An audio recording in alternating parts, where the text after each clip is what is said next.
Tes pleurs ne pourront jamais influencer Dieu, car c'est lui-même qui les a créés. Comme la Bible pouvait nous le dire dans le livre de Ésaïe 45. Je forme la lumière et je crée les ténèbres. Je donne la paix et je crée le malheur. Le Dieu que nous servons est le Dieu qui garde l'alliance. Donc si tu es en train de pleurer, c'est que tu as très bien commencé. Car on ne commence pas la vie sans pleurer. Jésus n'est pas un généraliste, mais un spécialiste dans le domaine.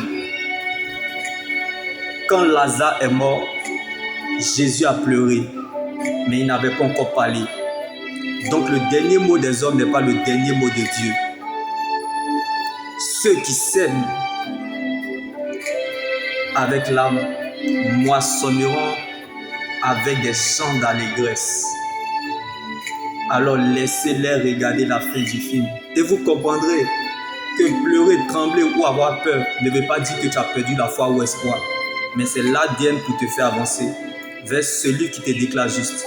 Tes proches. Jésus est en ta direction. Alors prends courage. Dieu vient à ta rencontre. Il te fortifie et vient à ton aide.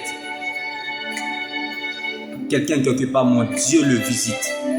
Dieu t'aidera parce qu'il t'a vu comme Anne a reconnu ses limites.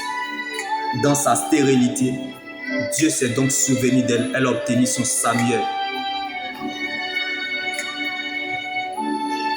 Dieu t'aidera parce qu'il t'a vu comme Anne. Si Dieu a consolé Anne, Dieu te consolera aussi.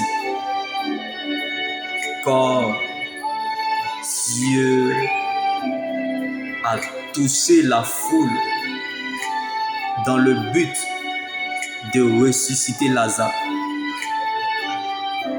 Ce que tu vis aujourd'hui sera le témoignage de ce que tu seras demain. Alors sois concentré, car Pierre était Simon, Israël était Jacob, Naomi était Mara, Sarah était Sarai. Si la gloire de Dieu est chez ton voisin, c'est que tu es dans le voisinage. Car il y a des pleurs qui n'auront jamais de réponse parce que nous sommes sélectionnés par Dieu. Il y a des pleurs qui sont source de révélation parce que Dieu veut tirer sa gloire dont ton humiliation n'est pas éternelle, mais prépare la gloire à venir. Donc si tu n'apprends pas à être un sujet d'humiliation ou de pleurs ou de lamentation, tu ne vas pas apprécier la gloire de Dieu quand elle viendra se révèle à l'heure du désespoir, là où l'on s'y attend le moins. Alors attends-toi à l'inattendu rendez-vous divin. Comme Élisabeth dans sa stérilité ne savait pas qu'elle allait enfanter son Jean-Baptiste.